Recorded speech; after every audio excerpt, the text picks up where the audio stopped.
Assalamualaikum warahmatullahi wabarakatuh.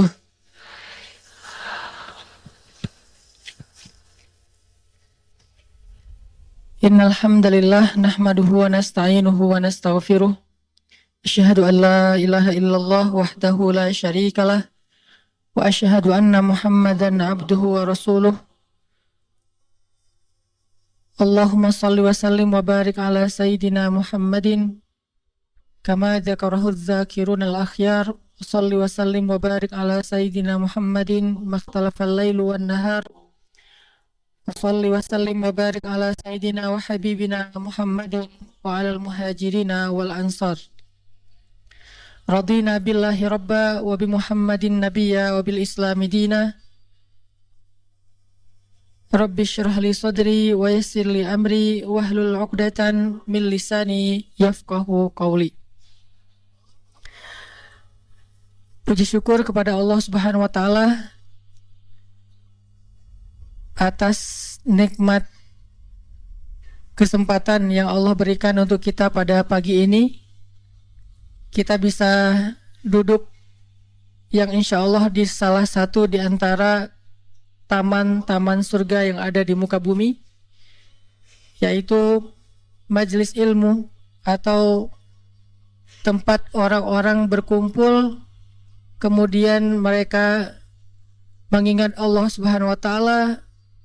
Mereka membahas tentang kebesaran-kebesaran Allah Subhanahu wa taala, dan mudah-mudahan outputnya adalah bertambahnya iman di dalam hati kita, seperti orang-orang yang duduk di antara para sahabat yang liyazdadu imanan ma'a imanihim. Bertambah iman mereka dengan majelis ilmu bersama iman yang sudah ada di dalam hati mereka.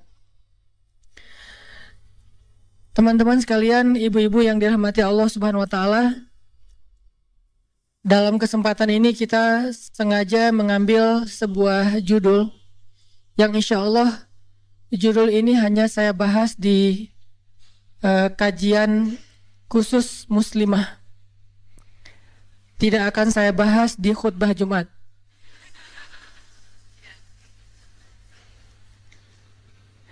Kenapa demikian? Karena ada beberapa materi yang memang kadang harus memilih siapa yang layak mendengarnya dan siapa yang mungkin tidak terlalu berkepentingan untuk mendengarnya. Walaupun semua ilmu dalam Islam itu baik didengar oleh laki-laki ataupun didengar oleh perempuan. Tapi ada materi-materi khusus yang kadang ketika didengar oleh orang yang tepat, maka insya Allah itu juga akan menjadi kebaikan yang lebih besar. Contoh, ketika kita duduk di antara ibu-ibu kayak gini, di antara perempuan, di antara cewek-cewek, tergantung istilahnya apa, dan itu nggak penting. Mau istilahnya cewek, perempuan, gadis, ibu-ibu, ladies, yang penting solehah.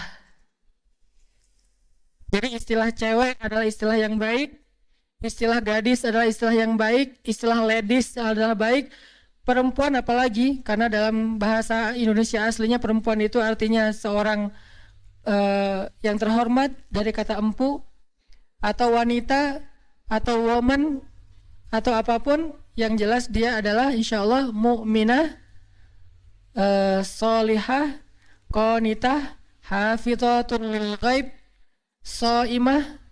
Tapi so'imah dalam makna yang umum ya, bukan nama orang. Ini semuanya adalah ketika saya duduk di antara ibu-ibu atau di antara para perempuan kayak gini, saya membahas tentang hadis-hadis suami yang penyabar. Kira-kira efeknya apa? Saya bahas hadis-hadis bagaimana menjadi suami yang penyabar, bagaimana menjadi suami yang teladan, menjadi imam yang baik, menjadi ayah yang baik ke anak-anaknya. Kira-kira efeknya apa? Ketika kita pulang, kita akan berharap suami kita atau keluarga kita, pasangan kita menjadi seperti yang dibahas tadi kan ya. Jadi saya melihat itu adalah kaca pembesar, bukan cermin. Banyak orang ketika mereka mencari ilmu, mereka mendapatkan kaca pembesar daripada cermin. Sehingga bertambah ilmu, bertambah mudah melihat kekurangan orang lain. Bertambah mudah untuk memperbesar aib-aib orang lain. Sehingga ketika dia nambah ilmu, dia akan melihat, ini kayak si fulan nih. Nambah ilmu, nih kayak suami saya banget nih. Nambah ilmu, nih kayak orang istri saya banget. Kenapa? Karena dia mendapatkan kaca pembesar. Sedangkan saya berharap ketika kita duduk dalam majelis ilmu, kita mendapatkan dua. Pertama, charger iman, fast charging kalau perlu, atau minimal power bank untuk iman kita. Yang kedua, kita dapat cermin. Sehingga bertambahnya ilmu, bertambahnya wawasan membuat kita bisa semakin melihat kekurangan kita, bercermin terhadap nilai-nilai baik yang ada di Al-Quran dan Sunnah untuk kita memperbaiki diri. Itulah basicnya orang mencari ilmu. Ketika dia datang, niatnya adalah menemukan cermin yang lebih jernih, yang lebih jelas untuk melihat kekurangan dirinya sendiri, bukan menemukan kaca pembesar. Karena kalau ilmu dijadikan sebagai kaca pembesar, maka ilmu itu nanti berujung ke dalam forum debat. Karena kita kayak dapat argumentasi baru nih, kita kayak dapat bahan baru untuk mendebat orang lain akan kekurangan-kekurangannya. Tapi kalau ilmu dijadikan sebagai cermin, maka insya Allah itu ilmu itu akan menjadi bahan untuk kita memperbaiki diri dan bahan untuk kita mendekatkan diri kepada Allah Subhanahu wa Ta'ala. Jadi karena ini adalah forumnya muslimah, forumnya ibu-ibu dan cewek-cewek yang solehah, insya Allah, maka saya akan membahas khusus materi nasihat-nasihat Sayyidah Aisyah kepada para istri atau para muslimah di zamannya. Yang kita kasih judul yang sedikit bikin kita agak penasaran, dan itu ibadah dengan tanda tanya. Kenapa kok yang diambil unsur dandannya, Ustadz? Nah, coba kita mulai dulu dengan sebuah hadis. Nanti insya Allah dalam waktu yang lain materi ini akan kita coba print, karena kemarin ada miskomunikasi. Insya Allah nanti akan di print, di share atau dibagikan, sehingga ibu-ibu semuanya, teman-teman bisa mendapatkan materi tertulis dan insya Allah ilmiah. Walaupun bukan penulisan ilmiah yang baku, tapi ada dalil-dalil atau argumentasi ilmiah.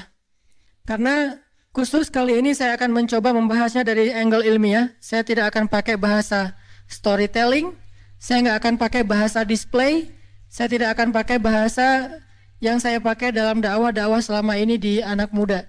Saya akan mengajak ibu-ibu sedikit kuliah. Semoga dengan kuliah yang lebih ilmiah ini, yang lebih argumentatif ini, kita nggak boring ya.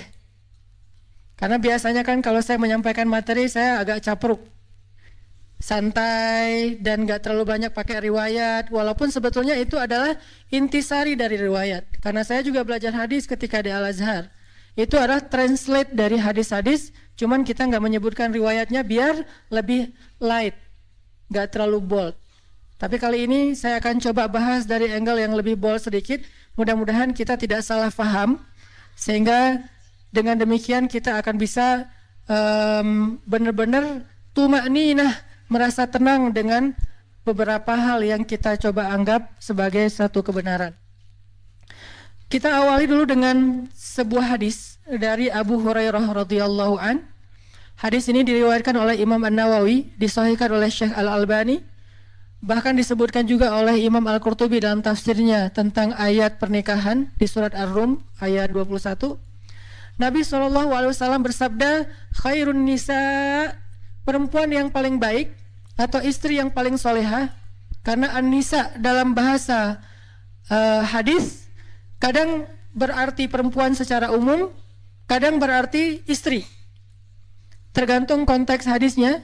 Maka di dalam hadis ini an-nisa yang dimaksud di sini adalah istri.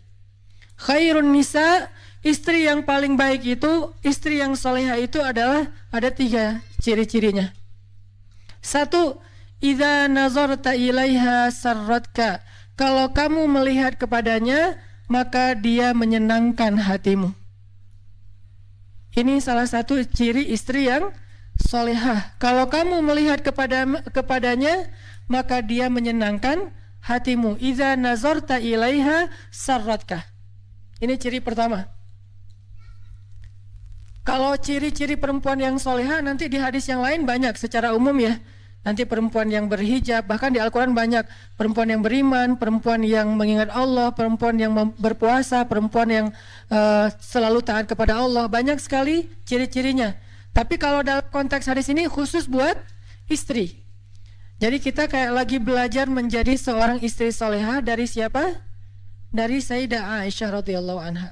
Dari Aisyah yang luar biasa, yang inspiring banget. Yang buat saya itu keren banget. Dan dia tawazun, punya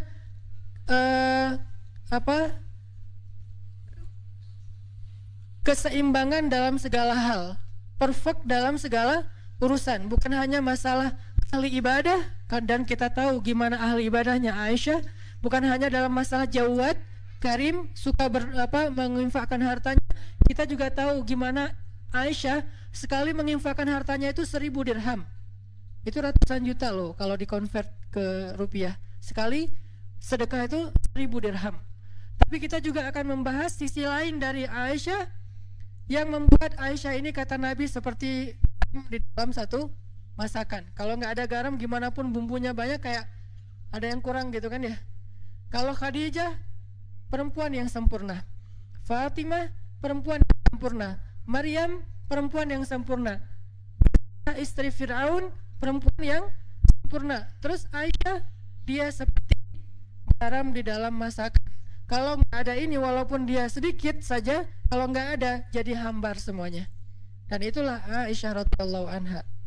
Sehingga ketika kita belajar dari Aisyah, kita belajar unsur garamnya. Bukan pecinnya ya, tapi garam. Kalau pecin kadang gurih, tapi kalau garam gurih dan menyehatkan. Oke, materi sudah diposting di IG Soft Muslimah buat nanti teman-teman yang mau mengakses, bisa sekarang, bisa nanti setelah acara ini. Kata Nabi, khairun nisa, sebaik-baik perempuan atau sebaik-baik istri itu adalah idza nazarta ilaiha sarratka. Kalau kamu melihat ke arahnya, maka dia menyenangkan hatimu. Itu yang pertama. Yang kedua, idza amartaha ata'atka. Kalau kamu meminta sesuatu atau kamu menyuruhnya melakukan sesuatu, maka dia taat kepadamu. Itu ciri yang kedua. Kamu di sini siapa, ibu-ibu? Suami.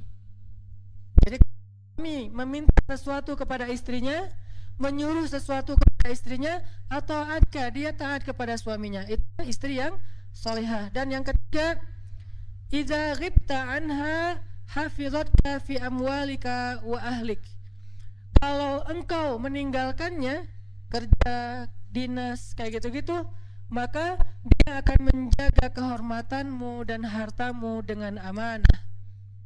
Menjaga kehormatanmu dan hartamu dengan amanah. Yang ketiga ini saya coba buka sedikit karena ini nggak akan dibahas panjang. Menjaga kehormatan di sini artinya apa, ibu-ibu? Menjaga kehormatan salah satunya adalah tidak membuka aurat keluarga kepada publik.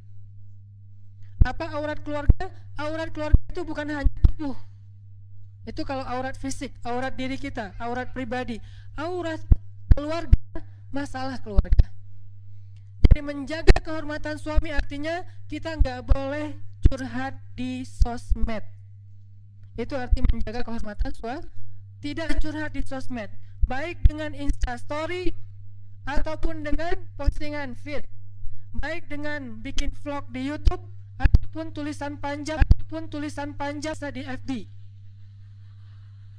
atau bahkan sekedar status saja, update status di WhatsApp kita atau di Telegram misalnya. Apalagi kalau di Telegram kadang-kadang kita kayak bisa bikin emoticon sendiri gitu kan. Terus emoticonnya tuh kayak cry gitu, kayak lagi nangis gerung-gerung atau jungkir balik, kayak guling-guling kayak gitu. Terus kita kayak share gitu, ini loh ada emoticon baru tapi wajah-wajah kita lagi nangis, seolah-olah kita pengen semua orang tahu saya tuh lagi sedih, saya lagi ada masalah di keluarga, saya lagi ada kayak gini. Terus kita kayak curhat gitu untuk menunjukkan bahwa pasangan kita, keluarga kita itu kayak nyakitin kita. Ini namanya membuka aurat keluarga, dan ini artinya kita tidak menjaga kehormatan pasangan kita. Kalau itu yang kita lakukan, bukan soal soleh atau tidak, soal Allah mau membantu kita atau enggak dalam masalah kita. Begitu kita membuka di ruang publik, maka Allah udah langsung, kalau bahasa sosmed, Allah langsung unfollow. Allah tuh nggak suka banget dengan postingan kayak gitu kan. Sama kayak kita kalau ada postingan hoax, kalau ada postingan yang terlalu vulgar, kalau ada postingan yang kayaknya nggak nyaman gitu kan, kita unfollow ya. Allah, malaikat juga gitu. Allah tuh nge-follow kita. Mana ayat Allah nge-follow kita? Wa huwa ma'akum aynama kuntum. Maka dia bersama kalian dimanapun kalian berada. La tahzan innallaha ma'ana. Jangan sedih, jangan khawatir, Allah bersama kita. Ma zannuka bisnain Allahu salisuhuma, kata Nabi. Kenapa kalian pikir kita cuma berdua? Bukankah Allah yang ketiga? Allah itu ngikutin kita. Allah itu membersamai kita kalau bahasa resminya. Tapi begitu kita posting sesuatu yang sifatnya aurat keluarga di ruang publik, maka Allah langsung unfollow. Bentuk unfollow-nya kalau yang paling ekstrim di surat At-Taubah, bara'atum minallah, Allah angkat tangan, nggak mau lagi terlibat. Kalau Allah udah nggak terlibat dalam masalah keluarga kita, ibu-ibu, maka siapa lagi yang bisa menyelesaikan masalah kita? Kalau Allah udah nggak terlibat dalam masalah kita dengan pasangan kita, terus siapa yang akan membujuk hati pasangan kita agar dia kemudian jadi sayang lagi sama kita, agar dia kemudian ngaku bersalah, agar dia kemudian insaf, agar dia kemudian memperbaiki diri? Siapa yang akan membolak-balikan hati dia kalau Allah udah nggak terlibat? Memangnya publik bisa membolak-balikan hati manusia? Bahkan hatinya sendiri nggak bisa, karena hati manusia ada di antara jemarinya Allah. Allah lah yang membolak-balikan hati itu. Yuqallib zatal yamin wa zatal shimal, itu Allah yang melakukan. Sehingga kalau Allah udah angkat tangan, udah nggak ada lagi yang akan menolong kita dalam masalah keluarga kita. Jadi kita ingin ditolong oleh followers, oleh netizen, oleh publik, atau ingin ditolong oleh Allah Subhanahu wa Ta'ala. Kalau ingin ditolong oleh Allah, maka kalimat terakhir tadi adalah idza ghibta anha hafizatka fi amwalika wa ahlika. Kalau kamu tidak bersama dengan dia, dia menjaga kamu. Salah satu adalah menjaga kehormatan. Nanti ibu-ibu boleh, ini hanya kasih clue aja. Nanti ibu-ibu boleh cek di surat curhat di Al-Quran. Apa surat curhat teh? Surat Al-Mujadalah. Itu kan terjemahannya curhat. Kalau Al-Mujadilah, perempuan yang curhat. Kalau Al-Mujadalah, curhat. Jadi tergantung kita bacanya dilah atau dalah. Kalau kita baca Mujadilah, berarti perempuan yang lagi curhat. Kalau kita baca Al-Mujadalah, berarti curhat itu sendiri. Surat Al-Mujadalah kisah tentang seorang sahabiat, seorang perempuan yang solehah banget, yang luar biasa, namanya Khawlah bintu Tha'labah, yang dia itu dizolimi oleh suaminya, disakitin oleh suaminya, bahkan diputusin dengan cara yang kejam banget oleh suaminya. Kok kejam Ustaz? Ya kejam banget. Karena diputusin yang kejam yang kita tahu tuh kan, dia ngomongnya kakak aja yuk, itu kan kejam ya. Nggak jadi adik kakak kan kejam ya. Ini ada yang lebih kejam. Apa kalimatnya? Kita jadi anak dan ibu aja yuk. Itu lebih kejam loh. Dalam bahasa fikih dikenal dengan istilah zihar. Cuman saya karena dakwahnya di segmen anak muda, di teman-teman yang sama-sama dengan saya juga baru belajar hijrah, saya nggak banyak menggunakan istilah-istilah fikih, istilah tafsir, istilah hadis, langsung ditranslate, diputusin. Cuman orang kadang-kadang apaan sih diputusin? Mungkin dia nggak paham segmentasi dakwah saya yang sedang saya jalanin, dia masih menggunakan bahasa pesantren, zihar. Bahkan banyak dari kita nggak tahu apa itu zihar, sehingga butuh translate. Zihar itu diputusin dengan cara ngomongnya apa? Kita jadi anak dan ibu aja. Itu lebih kejam daripada dulu ada yang mutusin kita jadi adik kakak aja. Kita temenan aja yuk, kita sahabatan aja yuk. Kamu udah aku anggap kayak sahabat sendiri kok. Kita udah nggak gitu-gitu amat lah gitu ya. Teman tapi gitu deh. Nah ini ada yang lebih kejam daripada teman tapi gitu deh. Apa? Kita jadi anak dan ibu. Artinya haram selama-lamanya, seperti ibu haram bagi anaknya, bukan lagi istri. Akhirnya Khawlah ketika dizolimi oleh suaminya, dia curhatnya ke siapa, ibu-ibu? Curhat kepada Allah, tapi minta fatwa kepada Nabi. Nanti coba baca pembukaan dari surat Al-Mujadalah. Kalau bisa 1 halaman, tapi fokus ke ayat pertamanya dulu, bahwa kalimatnya tujadiluka fi zaujiha wa tashtaki ilallah. Dia meminta pendapatmu tentang kata-kata suaminya, tapi dia curhatnya tashtaki, curhat ke Allah. Jadi dia tidak curhat kepada Nabi. Dia hanya meminta nasihat dari Nabi tentang kata-kata suaminya, kira-kira menjatuhkan talak apa tidak. Kalau bahasa sekarang tuh istifta, meminta fatwa kepada Ustadz. Ustadz, suami saya bilang gini, kamu buat saya itu seperti ibu, kira-kira itu jatuh talak nggak Ustadz? Cuman segitu doang. Tapi urusan suami saya itu emang orangnya temperamen, suami saya itu nggak bisa jaga lisan, suami saya itu zalim, itu nggak disebutkan ke Nabi. Dia menyebutkan itu kepada siapa? Watashtaki ilallah. Dia menyebutkan itu kepada Allah saja. Akhirnya apa yang terjadi, ibu-ibu? Ketika Khawlah curhatnya kepada Allah, akhirnya Allah yang ngebelain Khawlah, bukan Nabi, bukan sahabat, bukan manusia, bukan siapapun. Bahkan Nabi tidak membela Khawlah awalnya, karena Nabi tidak faham. Sehingga ketika Khawlah nanya kepada Nabi, apa hukumnya kata-kata suami saya ya Rasulullah? Nabi mengatakan itu sudah jatuh talak zihar selama-lamanya wahai Khawlah. Khawlah nggak terima. Dia kayak ngerasa nggak rela gitu berpisah dengan suaminya karena dia sayang sama suaminya. Gimana pun dizolemin, inilah perempuan. Kadang-kadang dia sakit hati, tergores, tapi di balik semua itu cintanya tuh kadang luar biasa ya, lebih daripada laki-laki. Walaupun dia mungkin sedikit gampang tergores, tapi kalau udah sampai ke hal-hal yang sifatnya sakral, dia lebih tahan banting dibandingkan laki-laki dengan mudahnya mengeluarkan kata talak apa segala macam. Pada akhirnya perempuan yang akhirnya minta kalau bisa ini nggak jatuh talak, Ustadz gimana, suami saya ngomong kayak gini, yang akhirnya mencari solusi cewek, ibu-ibu, istri. Sehingga ketika Nabi bilang itu sudah jatuh talak, Khawlah kayak ngerasa sedih dan nggak rela gitu. Masa ya Rasul, ya wahai Khawlah, nggak bisa balikan lagi? Nggak bisa wahai Khawlah. Artinya apa? Nabi aja nggak bisa ngebelain Khawlah, padahal Nabi kurang apa coba? Nggak ada lagi manusia yang lebih baik daripada Rasul, tapi nggak bisa ngebela Khawlah. Kenapa? Karena manusia. Tapi Khawlah curhatnya kepada Rabbnya manusia, kepada pemilik hati, kepada yang maha tahu segala sesuatu. Wa tashtaki ilallah, ilahi Rabbi ashku bathi wa huzni ilaik. Aku adukan rasa sedih dan kecewaku hanya kepada engkau, bukan kepada Instagram, bukan kepada Snapgram, bukan kepada YouTube, bukan kepada para subscribers, bukan kepada FB friends, bukan kepada siapapun, bahkan bukan kepada geng di grup WA saya ya Allah. Saya nggak posting apa-apa, geng aja nggak tahu masalah saya. Kayaknya mereka ngelihat rumah tangga saya asik-asik aja, biasa-biasa aja. Sampai geng kita banget, yang nggak ada yang orang lain yang tahu apa yang kita bicarain di dalam grup, mereka nggak tahu. Gitu banget Khawlah teh. Sampai ibunya aja nggak tahu masalah Khawlah. Sampai teman dekatnya aja nggak tahu. Teman dekat kan bahasa kita geng ya. Gengnya aja nggak tahu. Yang tahu cuman Allah kemudian Nabi. Curhat ke Allah, ya Allah, ashku bathi wa huzni ilaik. Aku adukan kekecewaanku dan kesedihanku hanya kepada Engkau.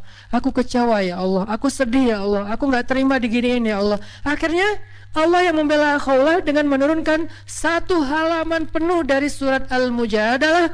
Bentuknya adalah pembelaan kepada Khawlah. Suaminya dimarahin sama Allah di ayat itu, disuruh bertaubat oleh Allah di ayat itu, dikasih beberapa hukuman syariat, dia harus berpuasa atau memberikan makan kepada fakir miskin dan seterusnya sebagai hukuman terhadap kata-katanya yang mutusin istrinya dengan bahasa kita jadi anak dan ibu aja. Ini artinya apa? Kalau kita menjaga Allah, Allah jaga kita. Bentuk menjaga Allah dalam urusan rumah tangga, jaga kehormatan rumah tangga kita yang Allah perintahkan.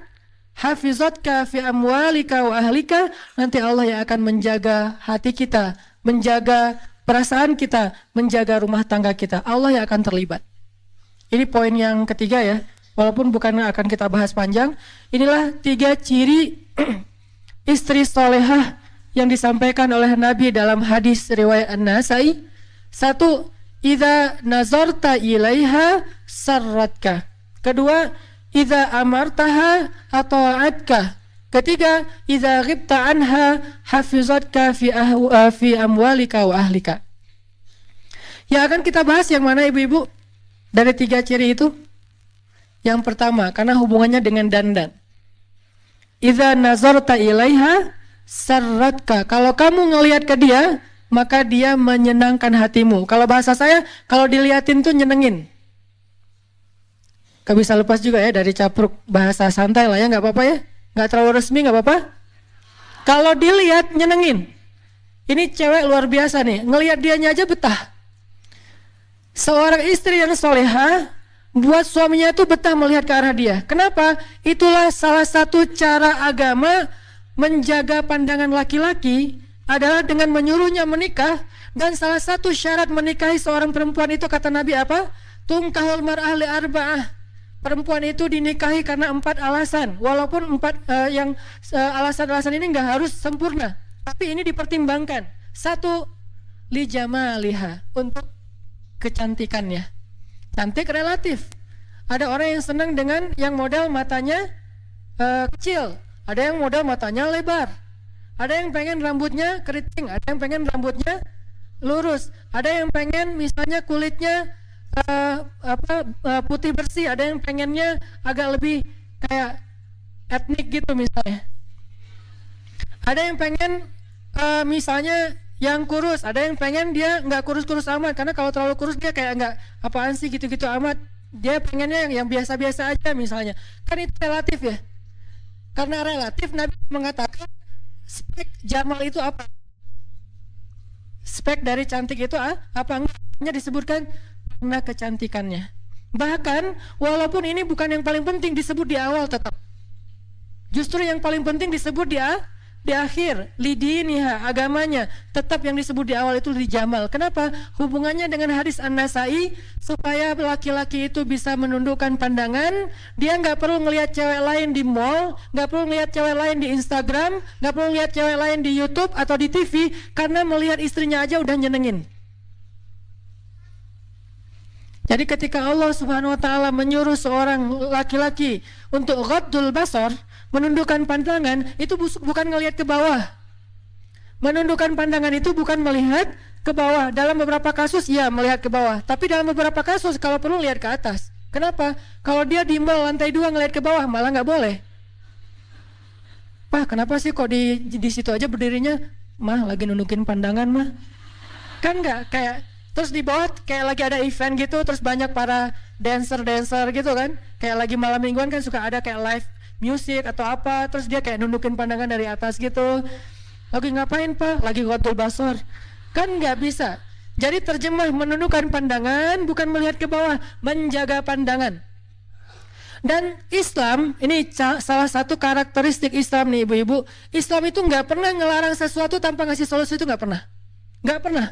Kalau kita paham Islam yang luas. Contoh, Ustadz, riba diharamkan. Terus kita ngapain dong Ustadz? Riba itu dilarang tapi juga dibolehkan. Ustadz nggak takut ditahzir? Enggak. Riba itu boleh ibu-ibu. Yang nggak boleh riba dengan manusia, tapi riba ke Allah itu boleh. Malah untungnya lebih gede lagi tuh. Sehingga ayatnya yamhaqullahu riba wa yurbis shadaqat. Allah menghapus riba tapi meribakan sedekah. Jadi siapa yang senang dengan riba, hayu riba dengan Allah. Caranya sedekah. Kita kasih 1, Allah balikin 700. Jadi siapa yang senang memperbanyak hartanya dengan cara sistem riba, boleh banget. Tapi coba ribalah ke Allah. Sedekah yang banyak nanti Allah balikin berlipat-lipat kali. Bukan 1%, bukan 3%, bukan 5% seperti deposito versi kita, bahkan 700 kali lipat. Kalau senang riba, ribalah dengan Allah. Jadi Allah nggak melarang tanpa ngasih solusi. Ustadz nggak boleh minum khamar. Boleh, siapa bilang nggak boleh minum khamar? Yang nggak boleh minum khamar itu di dunia, di surga banyak khamar. Bahkan khamarnya jadi sungai lagi di surga. Tapi bedanya sungai khamar di surga tidak memabukkan dan tidak menghilangkan akal. Sehingga tetap terhormat walaupun minumnya sebanyak mungkin yang dia mau. Jadi khamar tidak dilarang kecuali di dunia saja. Di surga Allah sediakan khamar yang lebih baik daripada yang ada di dunia. Semua jenis khamar di dunia dengan berbagai macam brand, yang kadang-kadang satu gelasnya aja harganya jutaan, sabar. Nanti kita akan minum yang satu gelas harganya lebih dari 1 miliar di surga. Allah tidak melarang sesuatu tanpa ngasih solusi. Pacaran gak boleh. Boleh, tapi akad dulu, baru pacaran. Siapa bilang pacaran gak boleh? Bukankah ayat pacaran di Al-Quran itu surat Ar-Rum ayat 21? Allah menjadikan di antara kalian, wahai pasangan yang halal, mawaddatan warahmah. Apa arti mawaddah warahmah? Kasih dan sayang. Berkasih sayang bahasa anak main pacaran. Dan itu boleh banget setelah nikah. Dan pacaran setelah nikah jauh lebih seru daripada pacaran sebelum nikah. Gak perlu ngumpet, gak perlu diam-diaman, gak perlu takut ketahuan orang lain, gak perlu harus di tempat-tempat yang tersembunyi, gak perlu takut ada rasa dosa, malah berpahala lah gitu. Ngelihat aja berpahala, memegang tangannya berpahala, berpelukan berpahala, dan seterusnya gak usah diperjelas. Berpahala. Ini pacaran setelah nikah. Jadi gak ada dalam Islam larangan tanpa solusi. Gitu juga hal yang lain, termasuk menundukkan pandangan. Wahai, katakan kepada laki-laki yang beriman agar mereka menundukkan pandangan. Terus solusinya apa Ustaz? Kalau nggak boleh ngelihat yang keren-keren, ciptaan Allah yang indah, lihatlah ciptaan Allah yang ada di rumahmu, yang itu juga nggak kalah indah. Li jamaliha, dipilih karena keindahan sesuai selera. Apa yang engkau lihat dari seorang istrimu? Sehingga ketika ada seorang laki-laki muhajirin mau menikahi seorang perempuan Ansor di zaman Nabi, terus Nabi nanya, datang ke Nabi, dia ngomong gini, ya Rasul, saya pengen nikah gitu, pengen update status. 2019 ganti status. Saya pengen 2019 ganti status. Oh, bagus kata Nabi. Dengan siapa? Dengan perempuan Ansor. Nabi nanya, apa ibu-ibu? Apakah kamu sudah melihat dia? Enggak ya Rasul, kan saya orangnya kayak soleh gitu kan, enggak ngelihat gitu kan, enggak ada. Kan ta'aruf aja kayak dijodohin aja. Kamu mau nggak nikah sama anak saya? Insya Allah dia amanah, soleha. Oh mau. Ternyata modal soleh juga tetap diperbaiki sama Nabi. Nggak cukup kayak gitu doang. Mentang-mentang kamu sama-sama soleh soleha, nggak saling ngelihat. Nggak, kata Nabi, lihatlah mereka, lihatlah dia. Akhirnya kata laki-laki ini, saya pun mencuri-curi pandang untuk melihatnya. Mencuri-curi pandang, bahasa sosmednya stalking. Bahasa sosmednya stalking. Saya pun cari-cari tahu tentang dia. Oh ini orangnya. Tapi kalau stalking yang lebih baik itu jangan di sosmed, karena itu hasil editan. Wah, ternyata bener ya, soleha, cantik lagi tuh. Pas ketemunya, di mana ya orangnya? Saya. Loh kok agak-agak beda ya. Ini gara-gara apa? Hasil editan. Di sosmed itu ngeditnya sampai 3 kali loh. Editan pertama touch up, pakai foundation, terus kayak pakai blush on gitu, apa segala macam, bibirnya pakai lipstick yang matte apa. Udah, editan pertama. Kau usah tahu, kan judulnya juga dandan. Itu demi menguasai materi ya. Enggak, istri saya pakai soalnya. Buat suaminya insya Allah. Oke. Terus yang kedua, apa? Editan yang kedua teh pakai kamera depan. Soalnya kamera depan tuh agak-agak blur gitu, jadi nggak kelihatan ada apa goresan-goresan. Yang ketiga, editan pakai aplikasi gratisan. Wah, semalaman ngedit. Ini gimana caranya biar apa matanya agak dilebarin dikit nih. Alisnya ditambahin. Terus jadi kayak nggak simetris gitu, agak-agak miring. Repost semalaman, baru besok pagi posting, berharap dapat banyak like. Itulah kalau kita stalkingnya di IG. Kalau pengen stalking langsung datang ke rumahnya. Pak, saya pengen ketemu sama si Neng. Seneng yang mana? Gitu. Calon saya. Oh ya, ditampingin sama bapaknya, ditemenin. Duduk aja bertiga gitu, atau berempat, atau berlima, atau sekampung, masalah. Duduk, lihat langsung. Dan perempuan yang bercadar pun dalam konteks ta'aruf kayak gini, sebagian ulama mengatakan boleh membuka cadar hanya untuk calon pasangannya. Sampai dibolehkan membuka cadar bagi perempuan yang bercadar khusus untuk pasangannya. Di riwayat yang lain mengatakan nggak perlu lihat wajahnya, cukup lihat matanya, tangannya saja. Yang jelas lihat.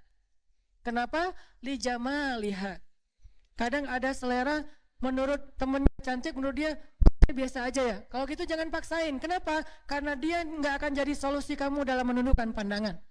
Seorang istri harusnya idza nazarta ilaiha sarratka. Kalau dilihatin suami itu nyenengin suami banget, sehingga dia malas banget nonton film apa kayak drakor segala macam. Udah ada drakor di rumahnya. Gak perlu nonton K-pop, udah ada K-pop di rumahnya. Gak perlu nonton apa misalnya lagu-lagu barat segala macam, udah ada itu di rumah. Gak perlu nonton model-model yang seksi karena udah ada di rumahnya. Siapa bilang gak boleh beli pakaian seksi di mall? Ibu-ibu kalau jalan ke Arab Saudi, saya pernah nggak sengaja, bukan saya stalking ya, nggak sengaja nih lagi jalan di mall Saudi, kan di Saudi cewek-cewek rata-rata bercadar ya, cewek bercadar tapi belinya maaf pakaian-pakaian yang kayak orang di pantai kayak gitu, pakaian-pakaian yang mungkin sebutnya kalau bahasa perempuan mungkin kayak lingerie gitu belinya, tapi bercadar. Pertanyaan saya, bercadar, lingerie terus pakainya gimana ya? Lama-lama saya menjadi paham, oh itu saking solehanya nih perempuan. Dia tidak mau tabarruj. Tabarruj itu bukan larangan berdandan ibu-ibu. Tabarruj itu larangan berdandan untuk yang bukan muhrim. Harus diperjelas, bukan berdandan titik, bukan. Karena berdandan titik itu masih relatif. Ada sisi positif, ada negatif. Dan bisa ibadah, bisa dosa. Kalau dandan yang keluar rumah berlebihan dan membuat fitnah, itu namanya tabarruj. Wala tabarrujna tabarrujal jahiliyatil ula. Tapi kalau dandannya untuk suami, itu namanya tazayyun. Dan tazayyun bagian dari ibadah seorang istri. Nanti kita baca nasihat-nasihat Aisyah tentang itu. Sehingga seorang istri ketika dia membeli pakaian-pakaian yang menyenangkan suaminya, walaupun tidak harus berlebihan, nggak usah terlalu kayak vulgar juga, kayak maaf mungkin terlalu kayak bikin dia jadi kayak terlalu caper atau apa, asal menyenangkan suaminya. Syaratnya apa? Kalau dia belanja bawa suami, satu, biar dibayarin. Sebetulnya nggak harus bawa juga sih, nanti kan bisa dirimbas ya. Habis beli, Pak mau dapat pahala nggak? Pahala apa mah? Pahala dandan. Caranya rimbas dong semua biayanya gitu. Bisa. Yang kedua, biar suami yang memilih. Kayak beli body lotion. Saya kalau beli body lotion istri, saya milih. Alhamdulillah. Istri saya nanya, yang ini body lotionnya kan banyak nih, mau yang mana? Kalau aku sih senang yang fruity, saya bilang. Oh fruity, ya udah fruity kan banyak macam-macam. Ya terserah suami, bisa aja fruitynya misalnya rasa durian. Aku sih yang durian aja boleh nggak? Oh boleh, beli aja. Oke. Rumah kita kenapa ya kayak lagi musim durian? Iya, body lotion gitu. Terserah suami deh. Kenapa? Karena kita ingin menyenangkan. Kan niat awalnya itu kan. Idza nazarta ilaiha sarratka. Jadi benar-benar suami itu kayak betah banget di sebelah istri karena body lotionnya juga kayak aroma kesukaan dia banget. Misalnya kayak fruit itu strawberry atau mungkin apa kayak gitu-gitu yang juga nggak ngerti. Kalau saya punya beberapa doang misalnya. Nah itu bisa bikin terus beli parfumnya yang kayak gimana? Aku yang seneng yang ada kayak manis-manisnya gitu. Oh ya udah vanilla aja ya, vanilla, beli aja vanilla. Jadi kalau kayak pakai baju terus pakai parfum vanilla di sebelah suami kayak merasa kamu harum banget sih. Karena harum itu bukan cuma parfum, selera parfum kan orang private banget ya. Suami kita yang tahu dia lebih senangnya apa. Terus kayak pakaian, dia senangnya yang warna apa, bukan kita senangnya warna apa. Kalau mau beribadah, kalau kita senangnya warna apa, nggak ada nilai ibadah, atau mungkin juga nggak dosa, biasa-biasa aja, mubah gitu. Saya senangnya ungu, dari ujung rambut sampai ujung kaki ungu. Sampai apa, setir mobil ungu, jok mobil ungu, kalau perlu bannya juga ungu. Kenapa? Kayak apa, ungu fans banget lah ya pokoknya. Tapi kalau suami kita bilang, aku sih senangnya black on black sih. Soalnya suaminya anak street banget kan gitu ya. Jadi kayak anak jalan banget, jadi senangnya black on black. Ya udah black on black kan soalnya banget ya.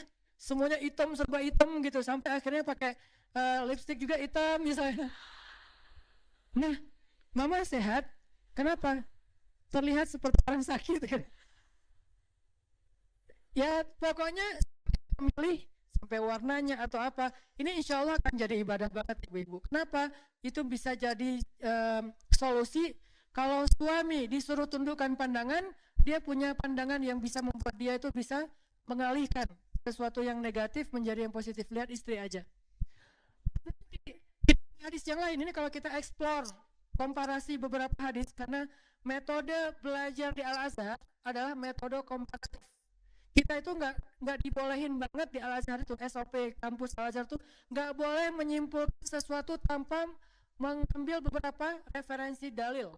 Jadi nggak boleh satu hadis langsung menyimpulkan fatwa, nggak boleh. Al-Azhar itu nggak boleh banget.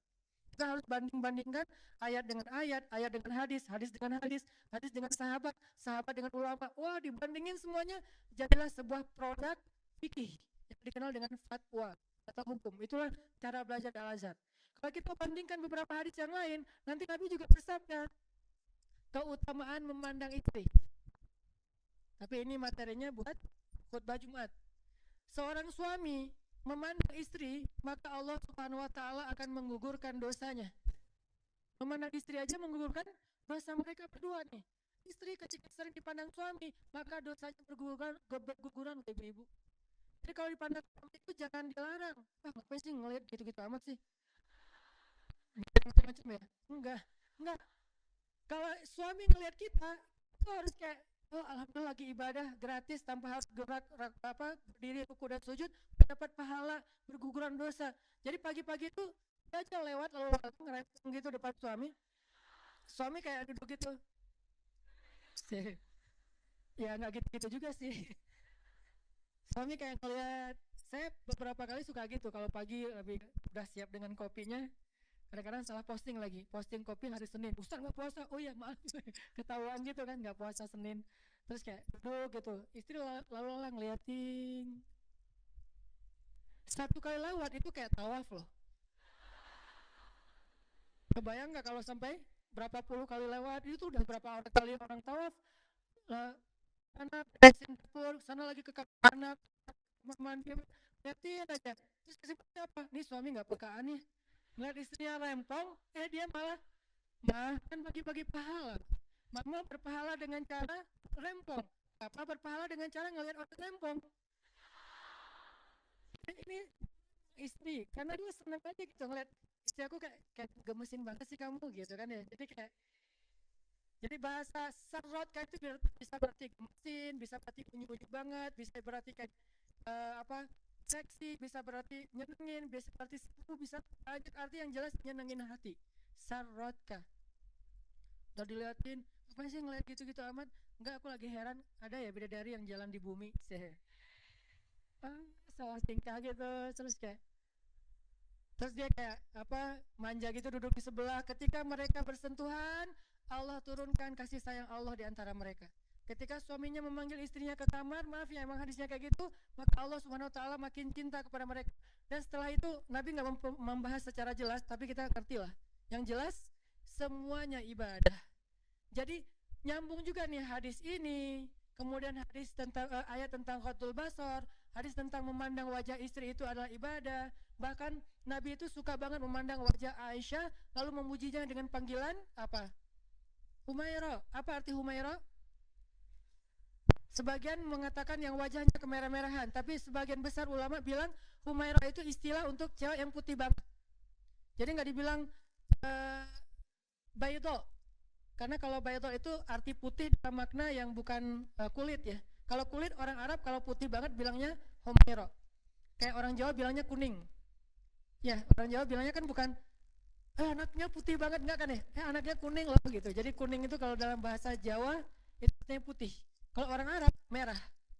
Merah itu artinya putih. Kok disebut merah Ustaz? Saking putihnya, kalau dia malu, kalau dia salting, kalau dia nervous, itu sampai ke merah-merahan. Saking putihnya. Sehingga disebut ya Humaira.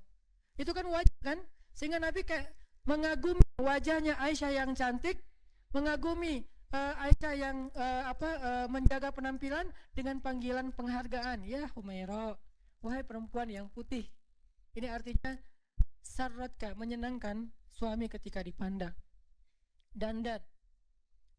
Nah, kalimat menyenangkan hati ini saya baca juga ya. Kata ulama nih, kalimat menyenangkan hati di dalam hadis tersebut adalah anjuran agar perempuan memperhatikan sikap penampilannya di hadapan suami. Sebab istri yang soleha akan memperhatikan penampilan ketika di hadapan kekasihnya, baik secara zahir maupun batin. Seorang ibu, Umamah bintu Haris, pernah menasehati anak perempuannya yang ingin menikah agar selalu menjaga tempat-tempat yang biasa dipandang oleh suaminya, sehingga tempat itu tidak boleh kotor dan mengganggu pandangan suaminya. Sampai segitunya. Jadi ada beberapa tempat di rumah kita ataupun mungkin diri kita sendiri yang sering dilihat oleh suami, maka jangan sampai pandangan suami itu terganggu oleh penampilan kita yang tidak baik. Maaf. Salah satunya apa? Suami, ini bukan tuntutan suami, makanya saya nggak menyampaikan hadis ini di khutbah Jumat. Kenapa? Jadi kaca pembesar. Mah, tadi khutbah Jumatnya bagus banget loh, membahas tentang mama. Itu nggak bagus. Kenapa? Harusnya khutbah Jumat membahas tentang suami. Kalau kajian perempuan membahas tentang istri, biar sama-sama dapat cermin. Dan kajian ini jangan di-share ke suami, biar saya aja yang share. Jangan di-share ke suami. Kenapa? Nanti akan jadi kayak saling menuntut. Gak boleh. Kalau kita lagi punya masalah suami istri, carilah hadis untuk menasehati diri kita. Jangan googling hadis untuk menasehati pasangan kita, itu kebalik. Dan kayak nggak masuk akal banget. Contohnya, analoginya gini. Handphone kita habis baterai. Terus tiba-tiba kita ngomong ke teman kita, mana handphone lo? Mau gua cas. Kenapa emang? Kan HP gua masih penuh baterainya. Soalnya handphone gua habis baterai. Aneh ya? Handphone kita habis baterai, tapi yang kita cas handphone teman. Nyambung gak sih? Nggak nyambung kan? Mana handphone lo sini? Kenapa mau dicas? Kenapa? Handphone gue soalnya habis baterai. Kok handphone dia yang dicas? Harusnya handphone kita kan? Kalau kita punya masalah dengan pasangan kita, jangan mencas pasangan, caslah diri kita. Mencas pasangan, kita cari ayat, hadis untuk memperbaiki diri dia. Harusnya kita mencari ayat dan hadis untuk memperbaiki diri sendiri. Jadi suami cari hadis tentang suami, istri cari hadis tentang istri. Suami misalnya mencari hadis tentang seorang suami yang soleh itu adalah bla bla bla bla bla. Itu banyak, nggak usah disampaikan sekarang. Istri juga mencari hadis tentang istri yang soleha adalah bla bla bla bla, yang banyak sekali juga. Sehingga ketika kita punya masalah, kita sama-sama punya inisiatif memperbaiki diri, bukan memperbaiki pasangan. Kalau memperbaiki pasangan nggak akan selesai, jadi debat nanti malah. Sehingga dalam konteks ini bukan berarti suami nuntut kita gini, enggak ya. Tapi ini bagian dari kita belajar pengen jadi istri yang soleha, pengen berpahala di sisi Allah, pengen di like oleh Allah, pengen niru bunda Aisyah radhiyallahu anha juga. Sehingga saking solehahnya Aisyah, saking disayangnya Aisyah oleh Nabi, sampai Jibril menitipkan salam kepada Aisyah. Sampai Jibril aja ngirim salam buat Aisyah. Jadi maksud dari menyenangkan hati itu adalah berdandan. Nabi SAW bersabda, jihadnya seorang perempuan adalah berbakti kepada suami. Dalam bahasa hadis disebut dengan husnut tabaul. Apa arti husnut tabaul? Husnut tabaul itu artinya berbakti kepada suami. Nanti ada lagi nasihat-nasihat Nabi. Kata Nabi SAW, tiga golongan manusia yang tidak diterima sholatnya dan tidak akan naik amal solehnya ke langit. 1. Budak yang melarikan diri sampai dia kembali kepada tuannya. 2. Perempuan yang mengecewakan suaminya sampai suami itu ridho. Dan 3. Peminum yang sedang mabuk sampai ia sadar. 3 golongan manusia yang tidak akan diterima amal solehnya dan tidak akan dimasukkan ke dalam surga. Siapa? Salah satunya istri yang mengecewakan suaminya sampai kemudian suaminya ridho kepada dia. Tentunya ini bukan hanya masalah penampilan pasti ya. Karena kalau penampilan doang insya Allah nggak akan sampai kecewa. Lebih kepada attitude, sikap, tingkah laku. Aisyah radhiyallahu anha sangat memperhatikan penampilan di hadapan Nabi SAW. Ini coba ibu-ibu dengarkan baik-baik. Ini penting banget. Aisyah sangat memperhatikan penampilan di depan Nabi. Dan ia tidak ingin Nabi melihat dirinya kecuali dalam keadaan menyenangkan beliau. Suatu ketika Nabi SAW masuk menemui Aisyah dan di tangan Aisyah ada perhiasan yang terbuat dari dedaunan. Jadi Nabi baru pulang kerja gitu kalau bahasa kita, atau kalau dalam bahasa hadis baru pulang berdakwah, baru pulang berjihad. Sampai di rumah Nabi menemui Aisyah. Aisyah sedang memegang perhiasan yang terbuat dari dedaunan.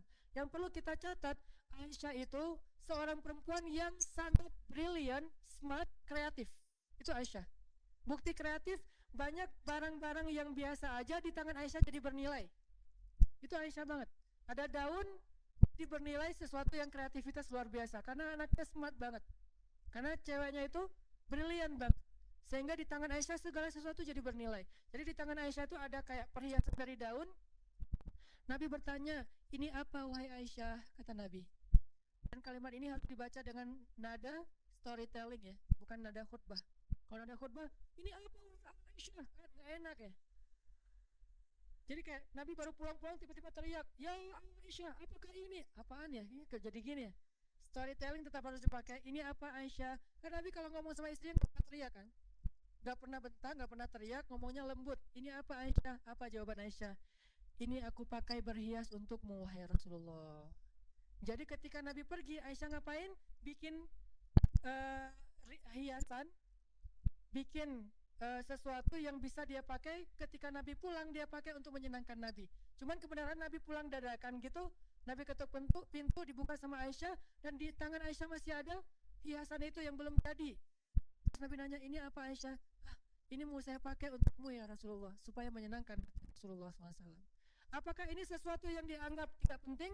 Kalau gitu kita menganggap Aisyah melakukan hal yang nggak penting dong. Kalau kita menganggap Aisyah melakukan hal yang sia-sia, nggak mungkin. Aisyah itu brilian banget, soleha banget. Maka apa yang Aisyah anggap penting, maka itu ibadah. Apa yang Aisyah anggap penting, maka itu amal soleh. Kalau Aisyah sampai segitu-gitunya memperhatikan berhias untuk Rasulullah, berhias untuk suami itu adalah ibadah dan amal soleh yang penting, insya Allah. Apalagi dalil yang lain.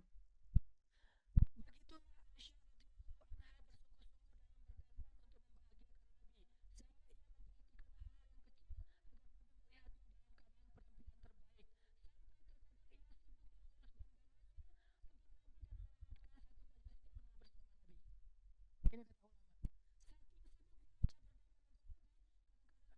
Sampai terkadang ia sibuk mengurus dandanannya untuk Nabi dan melewatkan satu majelis ilmu bersama Nabi. Ini kata ulama. Saking sibuknya Aisyah berdandan untuk Nabi, kadang-kadang Aisyah nggak hadir dalam majelis ilmu bersama Nabi. Coba, seolah-olah kadang-kadang berdandan lebih utama daripada duduk di dalam majelis ilmu. Terkadang, bukan selalu ya. Kenapa nggak ikutan kemarin lagi dandan? Oke, ya oke. Terus besoknya, kok nggak ikut lagi? Kan dandan. Kita nggak pernah hadis nih, kita bikin talim udah sering loh. Kan ibadah itu dandan. Nggak gitu-gitu amat juga sih. Islam itu kan syumul ya, komprehensif, bukan satu hal doang, jangan parsial. Tapi juga bukan berarti nggak pernah mikirin dandan, seolah-olah dandan itu nggak penting. Enggak. Satu dari tiga ciri cewek yang soleha itu adalah dandan untuk suaminya. Nah Aisyah sampai nggak hadir dalam majelis ilmu bersama Nabi gara-gara lagi sibuk berdandan. Apa dalilnya Ustaz? Dalilnya suatu hari ketika Nabi sudah wafat, yang menggantikan Nabi mengajar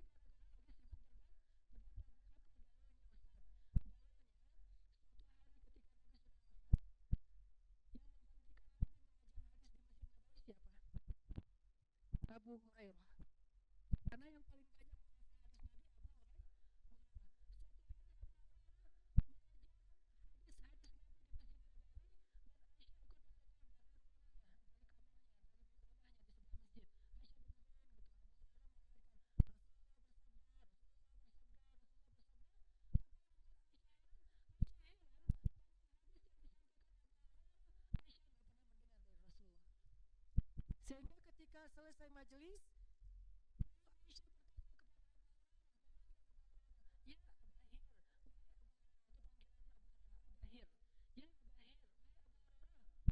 panggilan Abu Hurairah, Abahir.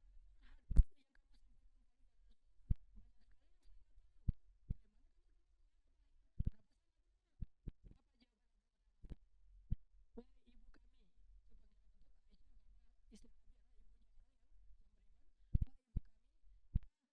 saya mendengar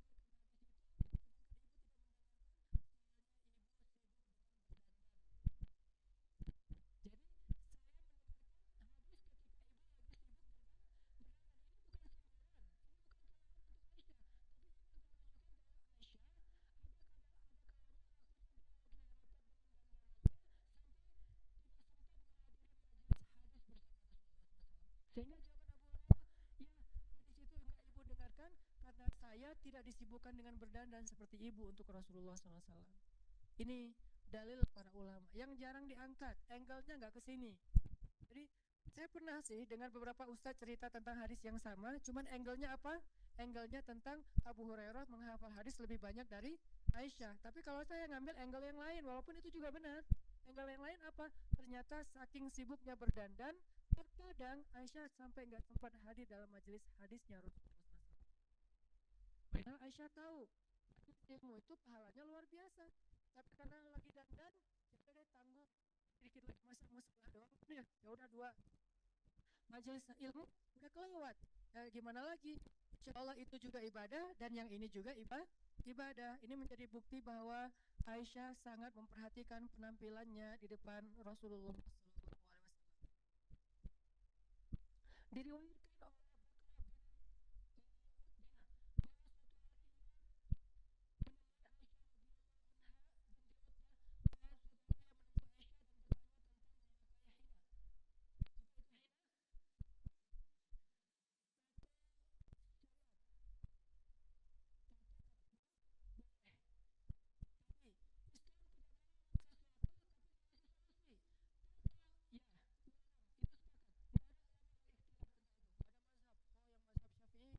oleh Madhab Hambali boleh nggak, tato sepakat nggak boleh, tapi ada solusi, ada hina khusus buat cewek, maka hina menjadi tato yang tidak permanen akan bernilai ibadah kalau dilakukan untuk suami. Bakrah bintu Utbah Aisyah bertanya tentang masalah memakai tato, memakai hina.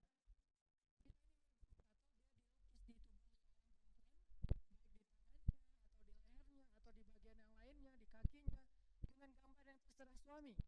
Tanya ke suami, yang kamu mau gambar tato apa? Aku bunga boleh nggak? Bunga apa? Kaktus gitu. Oh ya nggak apa-apa. Gambar kaktus yang duri-durinya banyak. Terus suami, aduh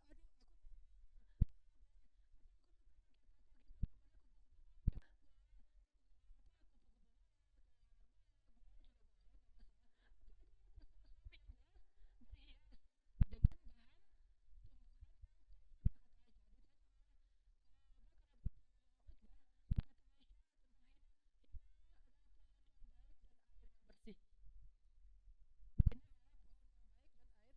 Bersih artinya memakai henna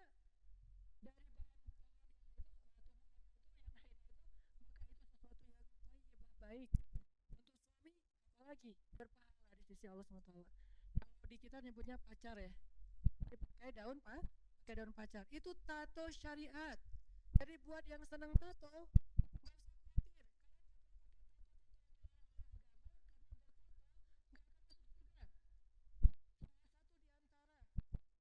salah satu di antara 70.000 golongan yang akan masuk surga tanpa azab, tanpa hisab apa?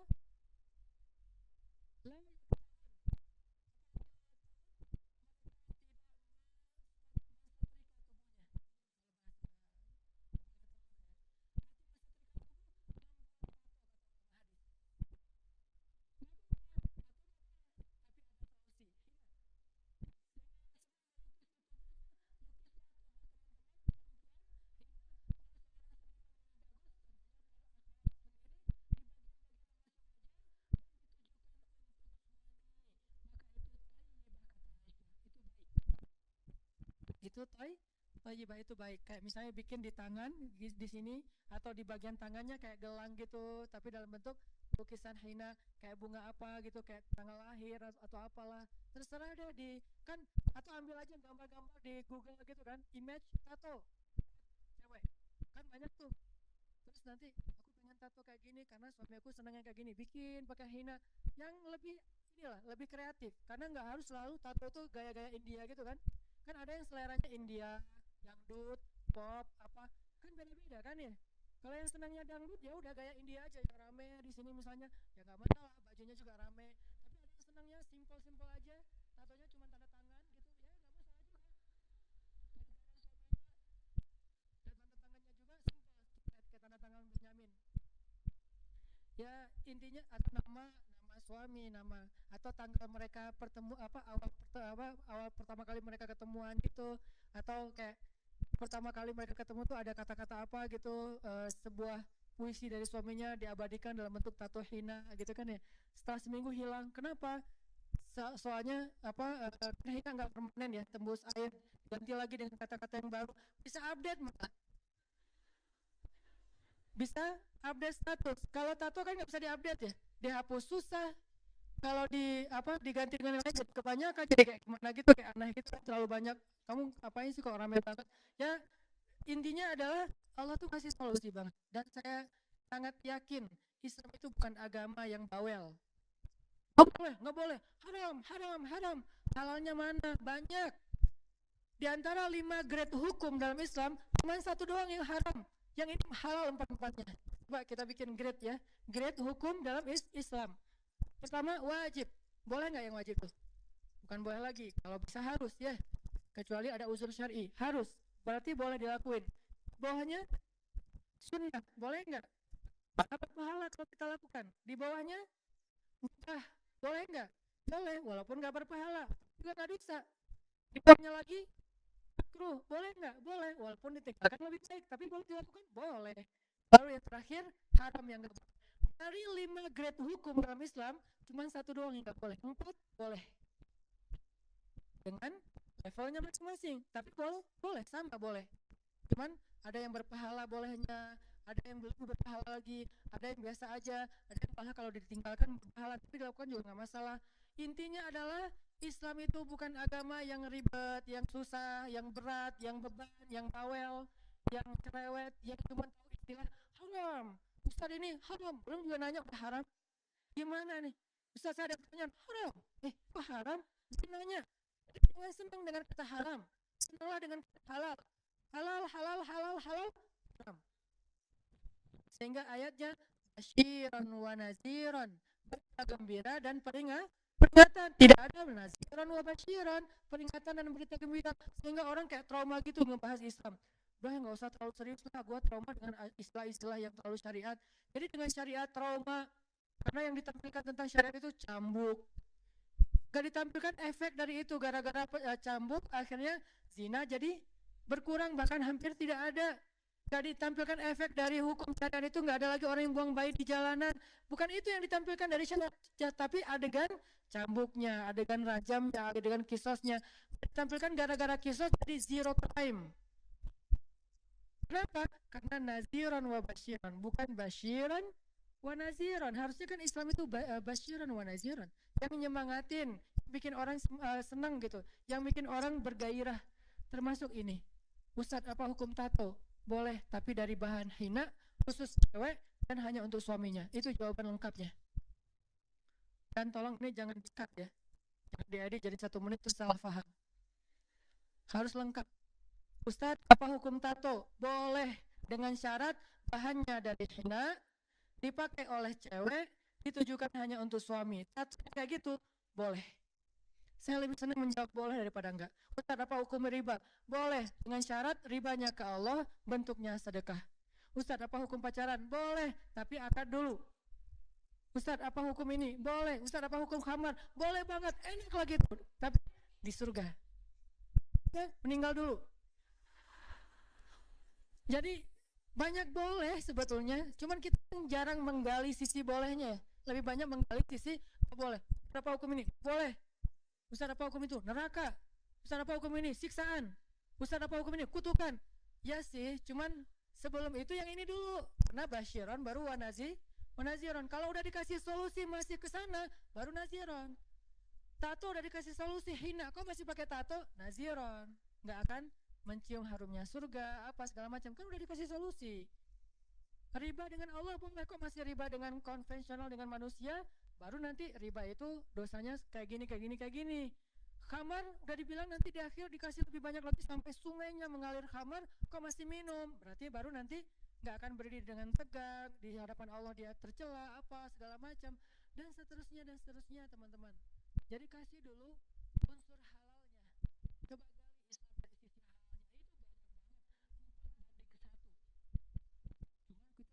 Ustaz. Makanya kita belajar, gali lagi, eksplor lagi tentang Islam, betapa Islam itu keren banget. Islam tidak diturunkan untuk jadi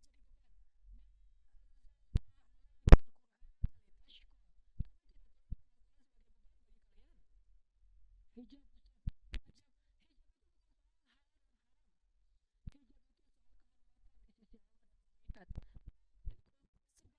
sama cewek berhijab. Malaikat itu respect banget sama cewek berhijab. Malaikat itu akan hormat banget sama cewek berhijab. Sampai mau ketemu cewek berhijab aja, malaikat nggak berani ketemu kalau dia belum siap untuk menemui seorang malaikat. Siapa dia? Khadijah. Khadijah itu ketika malaikat mau datang ke rumahnya, malaikat itu nggak langsung masuk. Karena kan malaikat bisa tembus dinding ya. Malaikat bisa tembus dinding nggak, Bu? Kalau mau ceng tuh, hantu aja bisa tembus dinding. Mungkin aja bisa tembus dinding, masa malaikat nggak bisa? Kenapa sih?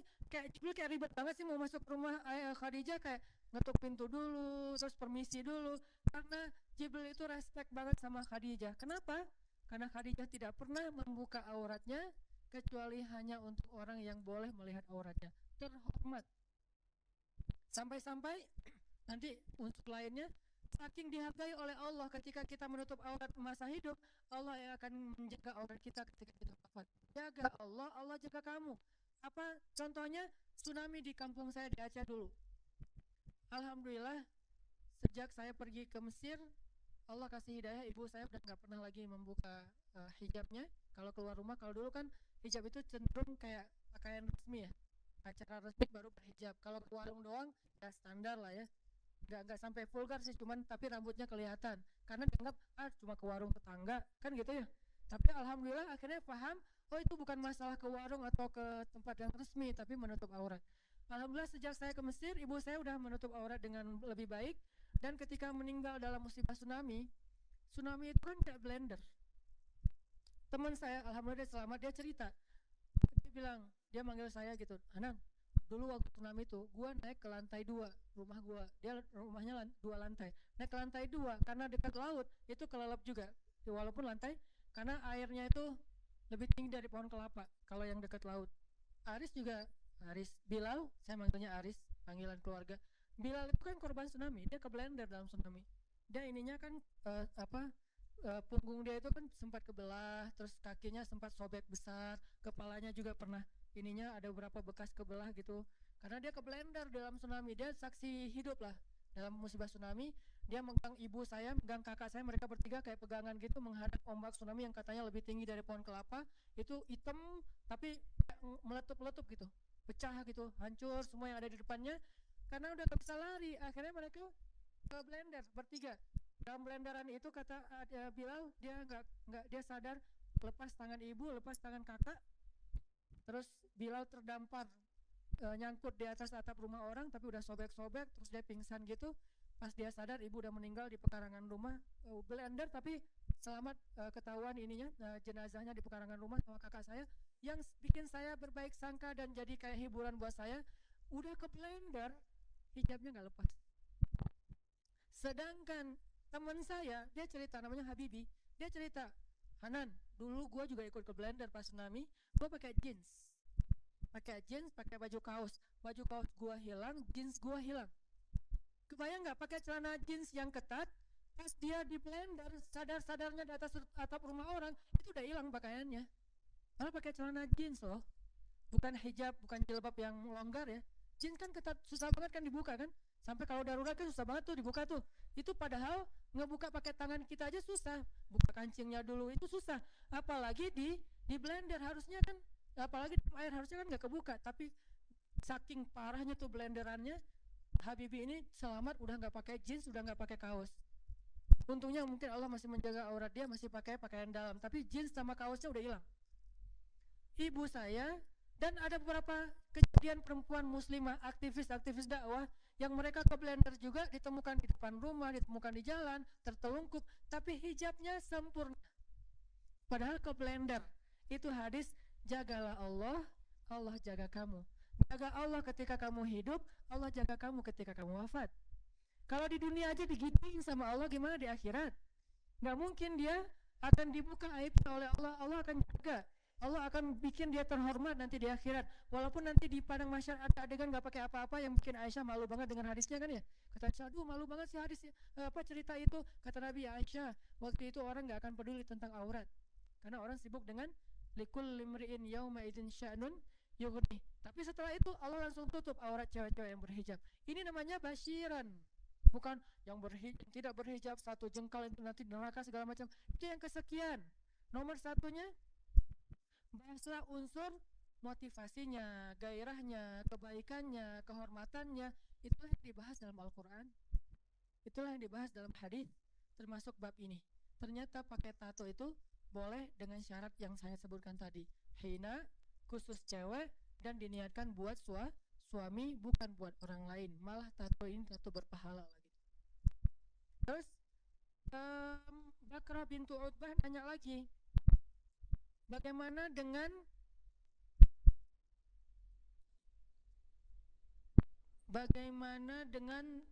rambut yang tumbuh di wajah? Apakah boleh aku membersihkannya, wahai Aisyah?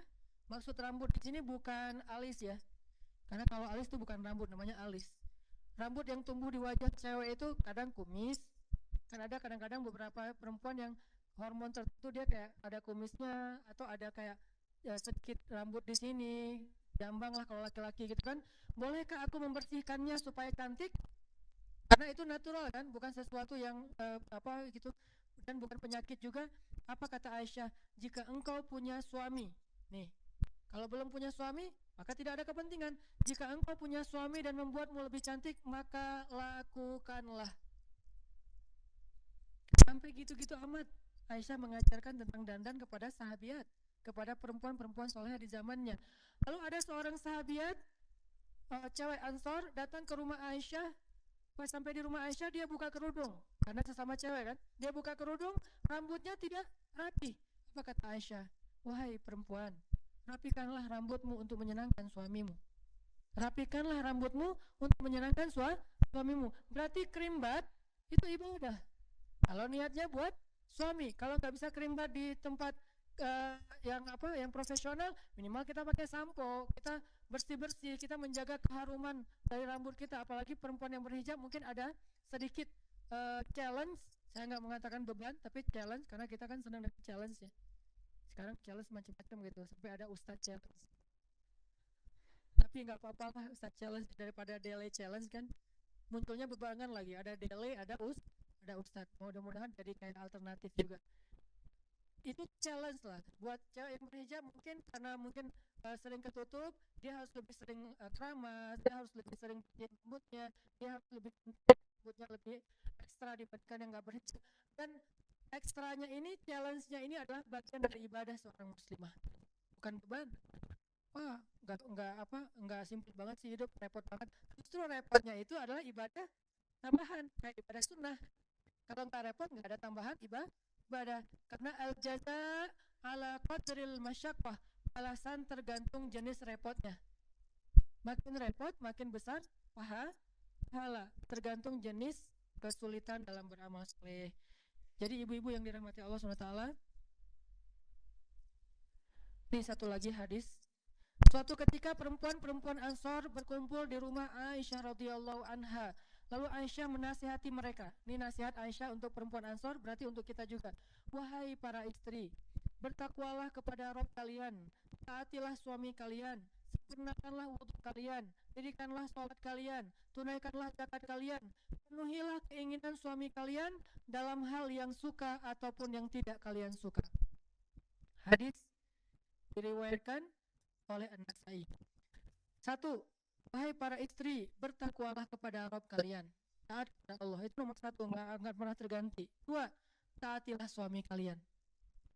Seolah-olah hadis ini mirip dengan ayat, janganlah kalian menyekutukan Allah, dan berbuat baiklah kepada orang tua. Jadi bagi seorang anak, amal soleh nomor 2 terbaik itu adalah berbakti kepada orang tua setelah mentauhidkan Allah. Tapi bagi seorang istri, soleh terbaik itu nomor 2 setelah mentauhidkan Allah adalah apa? Taatilah suami kalian. Jadi tergantung status kita sebagai anak atau kita sebagai istri, atau kita sebagai dua-duanya, anak dan istri. Berarti kita punya banyak sekali kebaikan. Taatilah suami kalian. Terus sempurnakanlah wudhu kalian, supaya, karena sebaik-baik perhiasan, sebaik-baik dandanan itu adalah air wudhu. Kalau dandanan kita di dunia itu hanya memberi cahaya wajah kita di dunia saja. Kalau air wudhu memberi cahaya di wajah kita di dunia dan di akhirat. Gak apa-apa berdandan dengan berbagai macam alat kosmetik.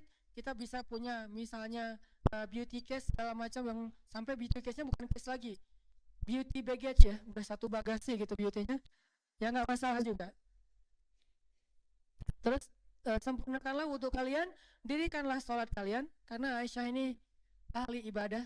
Aisyah kalau sholat sunnahnya dari duha sampai zuhur itu satu rakaat doang loh, satu ayat doang. Famanallahu alaina. Dia mulai sholatnya sekitar jam 7:30 atau jam 7 ketika matahari menghangat. Ukurannya itu ya.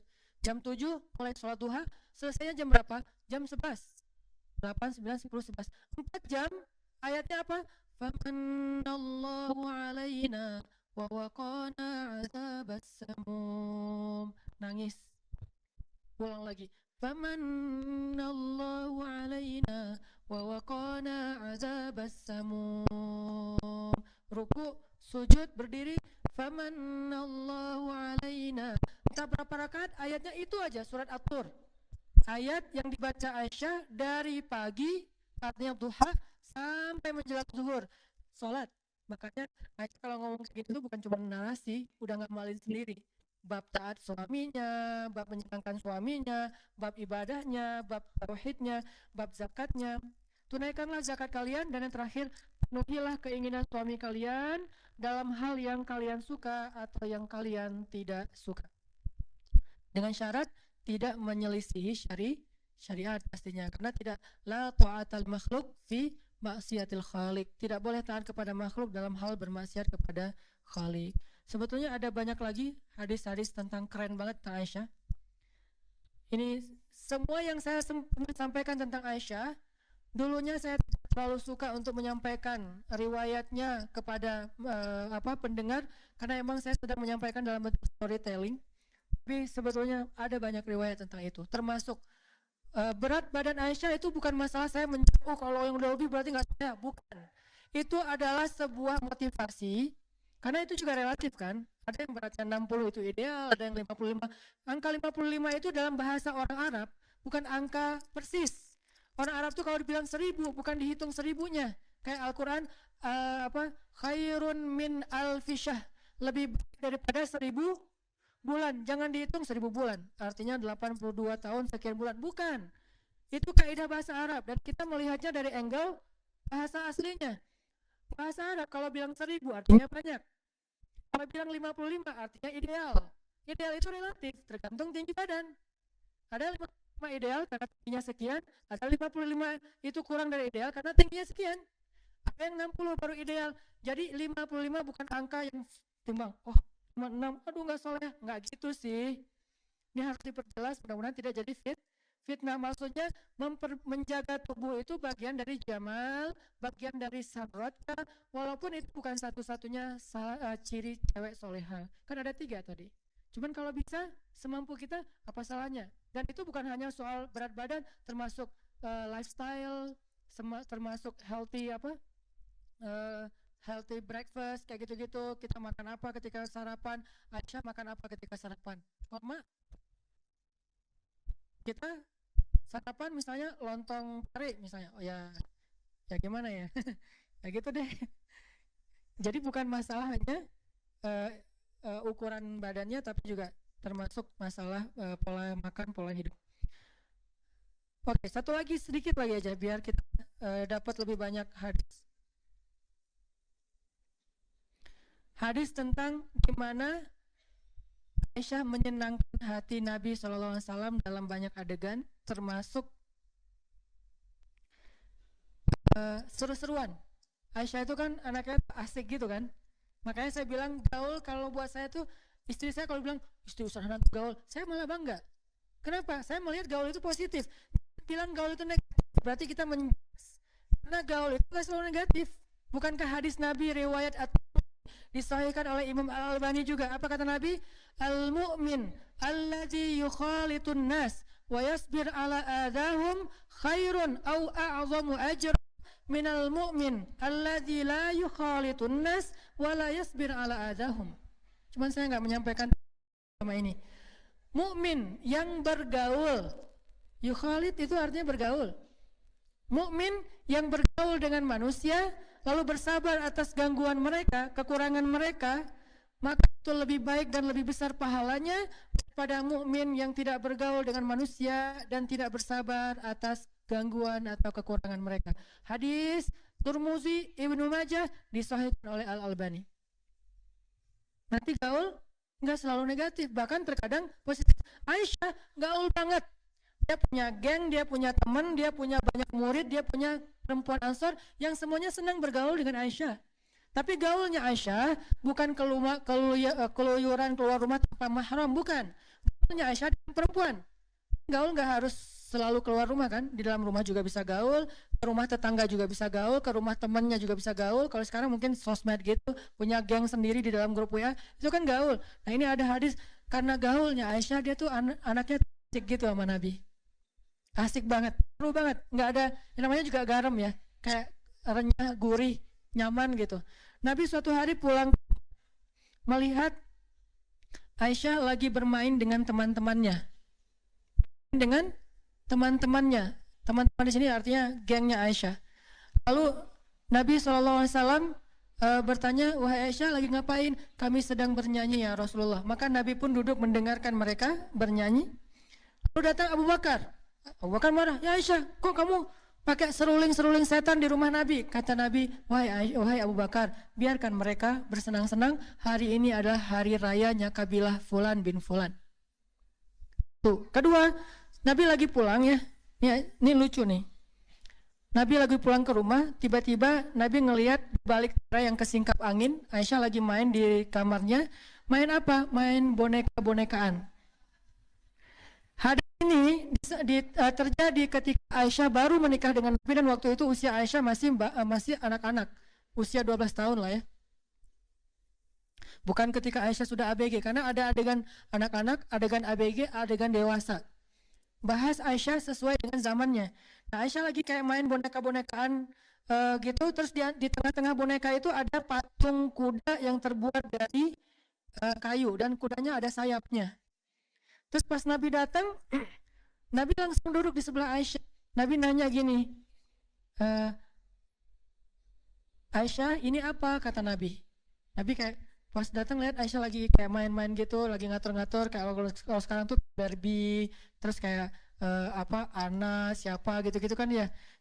Banyak boneka-boneka gitu diatur-atur sama Aisyah. Di tengah-tengahnya ada kuda bersayap.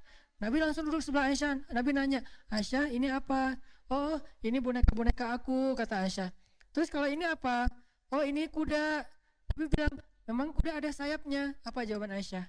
Ya Rasulullah, emang Nabi gak pernah dengar kalau Sulaiman itu punya kuda dan punya banyak sayap? Nabi langsung tertawa sampai terlihat gigi gerahamnya. Mana gigi geraham? Di sini. Berarti ketawanya lebar. Saking Nabi happy-nya dengan Aisyah. Terkadang kekanak-kanakan sedikit itu gemesin, nggak masalah. Selama masih mungkin tergantung usia juga ya. Kadang dewasa lebih butuh, kekanak-kanakan juga butuh kan. Buat saya sih bukan berarti kekanak-kanakan tuh harus jadi anak-anak, enggak. Kayak manja, kayak caper-caperan, itu bikin suami kadang kayak ngerasa cowok banget lah ya. Jadi kayak cowok sejati gitu, manjain sama istri. Jangan terlalu mandiri juga kadang-kadang. Karena kalau ibu terlalu mandiri, suami jadi ngerasa gak punya kesempatan jadi seorang cowok sejati gitu. Kan cowok sejati yang melindungi gitu, yang memanjakan, yang ngusap-ngusap kepala gitu kan. Kita kayak ngerasa mau dipijat sama suami, enggak usah, aku mah enggak terlalu capek. Enggak apa-apa, manja aja. Kalau gatel aja, minta suami yang garukin. Yang gatel, yang mana? Belakang, kanan dikit. Kiri, salah.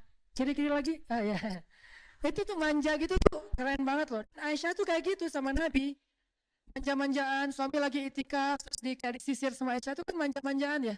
Kayak sesekali mereka kayak kalau bahasa kita tuh kayak gila-gilaan gitu, lari-lari di padang pasir gitu, terus kayak lomba-lomba lari. Itu kan gila-gilaan yang pacaran soleh yang berpahala ya. Lakukanlah itu, insya Allah berpahala dan akan seru banget hidup kita. Jangan garing-garing amat. Dan Aisyah traveler, karena emang enak diajak traveling, orangnya seru gitu, rame, nggak kayak yang jaim-jaiman. Kebayang nggak sih traveling sama pasangan kita, terus dia kayak jaim gitu, yang kita mau kemana? Terserah. Kering nggak sih, kan nggak nyaman banget ya. Yang kita makan di mana? Ikut aja. Aduh nggak seru banget. Yang kita challenge yuk sih, kita bikin vlog yuk. Apaan vlog? Kayak, aduh, itu kayak nggak gitu banget ya. Cuma kebayangin pasangan kita tuh anaknya asik gitu ngajak yang kita kemana? Wah, ke sana yuk. Kenapa? Cara begitu. Terus kita kayak diskusi gitu. Walaupun akhirnya nanti jalannya cuman ke sebelah rumah atau kemana gitu, ke taman komplek gitu, nggak apa-apa. Yang kita makan di mana? Makan misalnya batagor di sana yuk, makan cuangki di sana. Udah sering kali di sana. Oh iya ya, terus di mana? Ya udah deh di jalanan aja kata dia. Aduh, aku nggak tega doa kamu di jalanan. Nggak apa-apa, kasar sama kamu kan tetap happy gitu kan ya. Akhirnya kayak seru-seruan gitu. Itu Aisyah banget teman-teman dalam bahasa bahasa sejarah. Cuman ketika kita translate kepada konteks sekarang, intinya kata ulama, Aisyah itu farihah marahah. Apa artinya? Aisyah itu seru. Farihah marahah, orangnya seru terus, happy terus, rame terus, nggak ada matinya. Itulah Aisyah. Sisi inilah yang jarang diangkat dari sosok ibunda Aisyah yang keren, super duper keren menurut saya. Kita hanya melihat sisi ibadahnya, malunya, hijabnya. Oke, tapi belum sempurna. Banyak sisi lain yang luar biasa dari Aisyah. Sehingga Nabi mengatakan Aisyah itu seperti garam di dalam sebuah lauk. Ayo kita belajar jadi garam buat suami kita. Sehingga kalau nggak ada kita kayak ada yang kurang gitu. Dia kumpul sama gengnya tetap kurang, nggak ada kita. Saya kalau ngumpul sama siapa aja selalu bawa istri saya. Kenapa? Kalau nggak ada kamu tetap nggak seru. Tetap aja kalau ada dia tuh kayak seru gitu. Selalu harus kita jadi garam. Dia ngumpul sama gengnya, bawa kita. Kalau nggak tetap kurang. Dia jalan, bawa kita. Kalau nggak kurang. Dia meeting, bawa kita. Kalau nggak kurang. Sampai dia meeting masalah kerjaan aja, dia pengennya ada kita. Kalau kita nggak bisa ikut, dia kayak update gitu. Yang bete nih, kenapa? Nggak ada kamu, gitu ya. Terus kayak lagi meeting kayak lagi chat gitu, terus lagi apa, itu kan seru banget ya. Itulah Aisyah. Imajinasikanlah sejarah sosok Aisyah radhiyallahu anha dalam perilaku rumah tangga kita. Semoga itu menjadi salah satu bekal kita untuk menjadi seorang istri solehah, selain unsur-unsur lain pastinya, sehingga Allah Subhanahu wa taala menitipkan salam untuk kita melalui para malaikat sebagaimana Allah menitipkan salam untuk Aisyah melalui Jibril alaihi salam. Itu aja yang bisa saya sampaikan. Kita tutup dengan sama-sama berdoa kepada Allah. Semoga apa yang sudah kita dapatkan hari ini bukan hanya sekedar menjadi wawasan, tapi bisa jadi amal soleh kita, bisa jadi moral kita, bisa jadi akhlak kita. Nggak ada yang sempurna pastinya. Semua kita belajar. Laki-laki belajar menjadi suami yang lebih baik, perempuan belajar menjadi istri yang lebih solehah. Semuanya tumbuh, semuanya belajar dari kesalahannya, belajar dari percekcokan rumah tangganya, belajar dari kesalahpahaman di antara mereka, belajar, bukan merasa udah paling sempurna.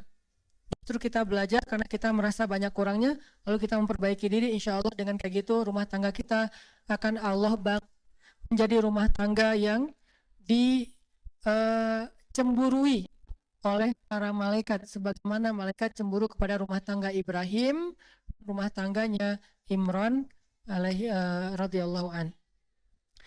Allahumma ighfir lana dzunubana wa liwalidayna warhamhuma kama rabbayana shighara.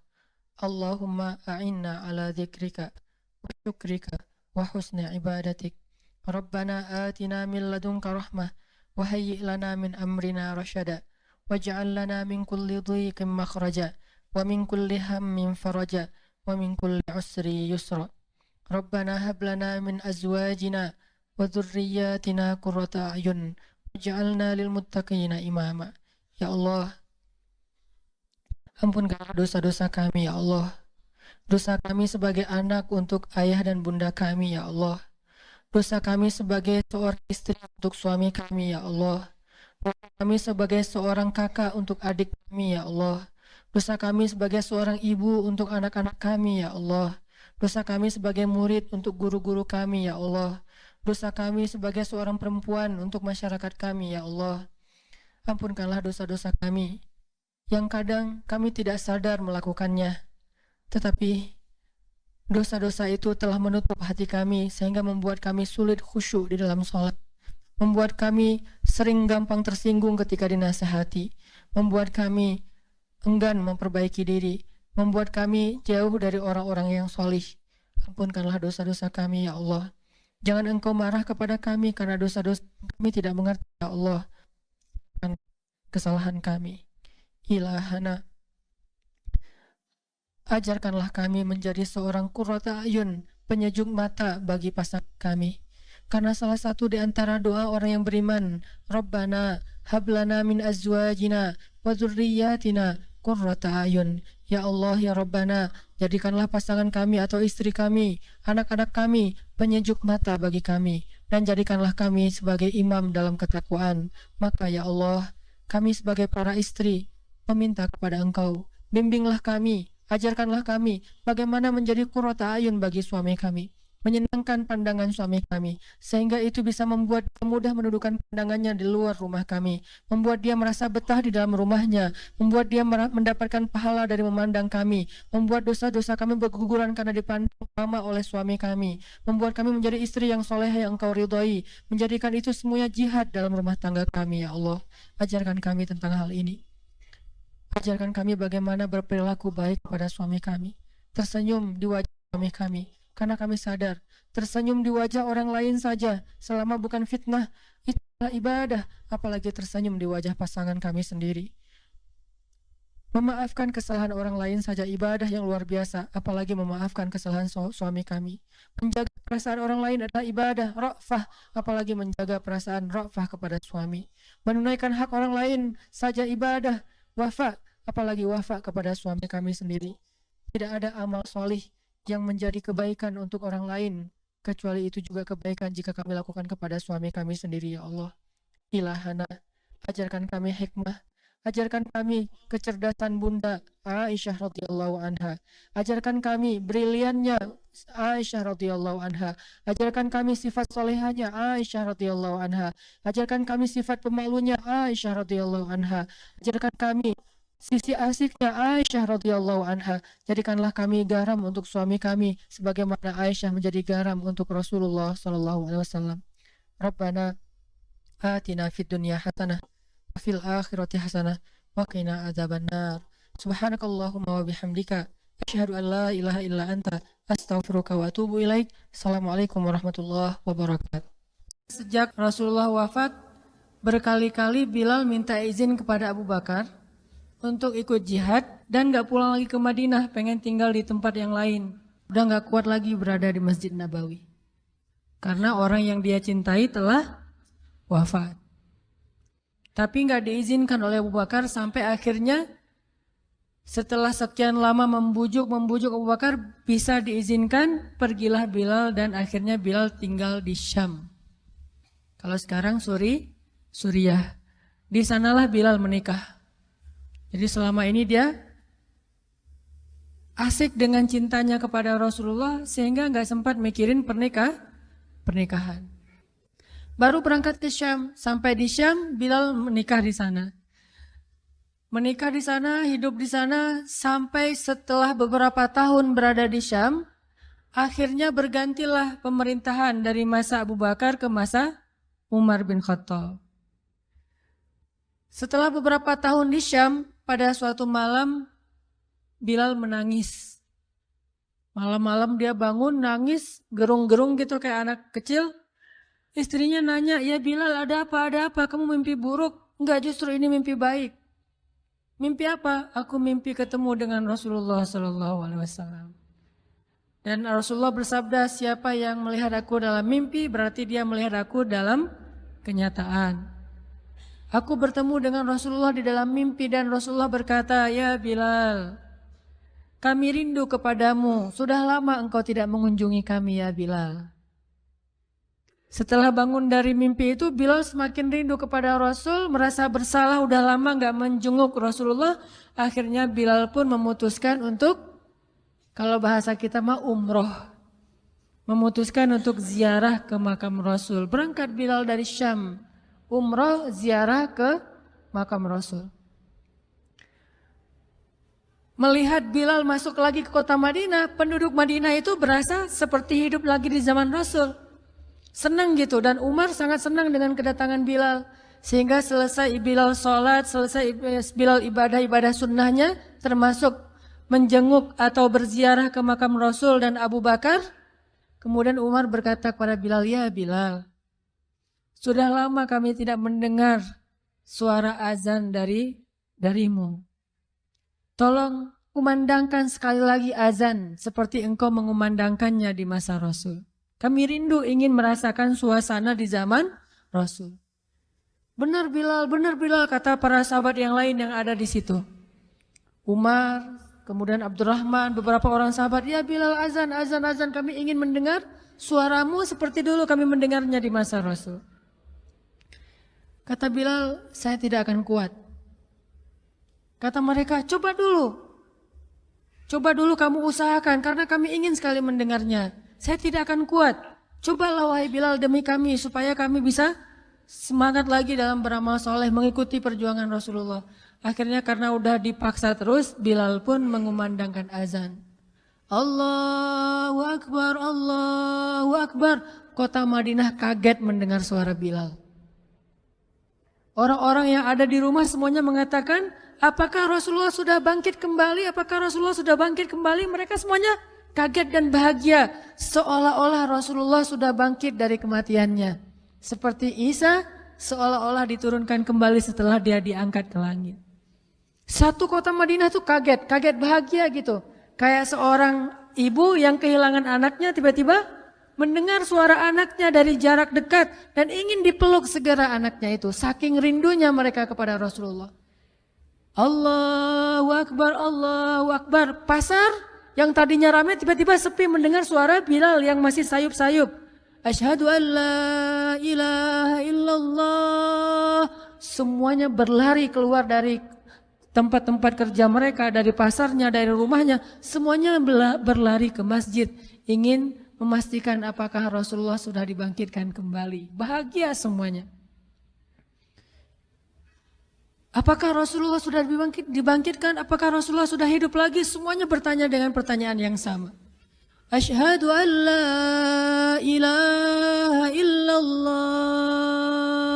Semuanya semangat datang ke masjid. Ngumpul, ramai banget. Kemudian ketika Bilal mengatakan, Asyhadu anna Muhammadar Rasulullah. Asyhadu anna. Gak sanggup lagi Bilal, berhenti di situ. Kemudian Bilal menangis dengan suara nangis yang luar biasa kerasnya.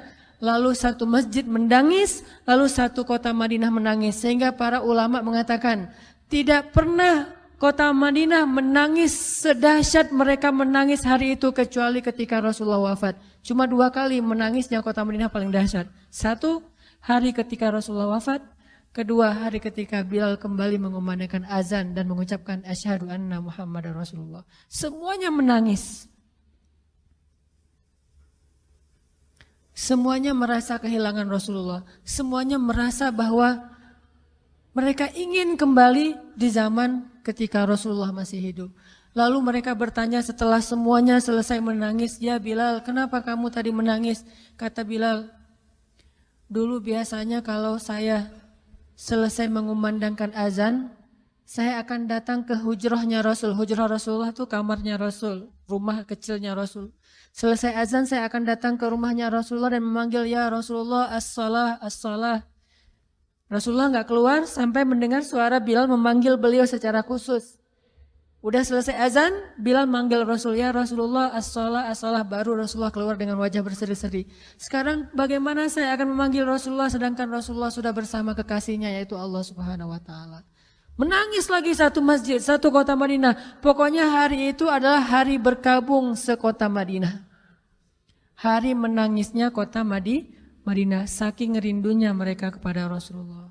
Bagaimana dengan kita ketika mendengar suara azan dan muazin mengucapkan nama Rasulullah Sallallahu Alaihi Wasallam?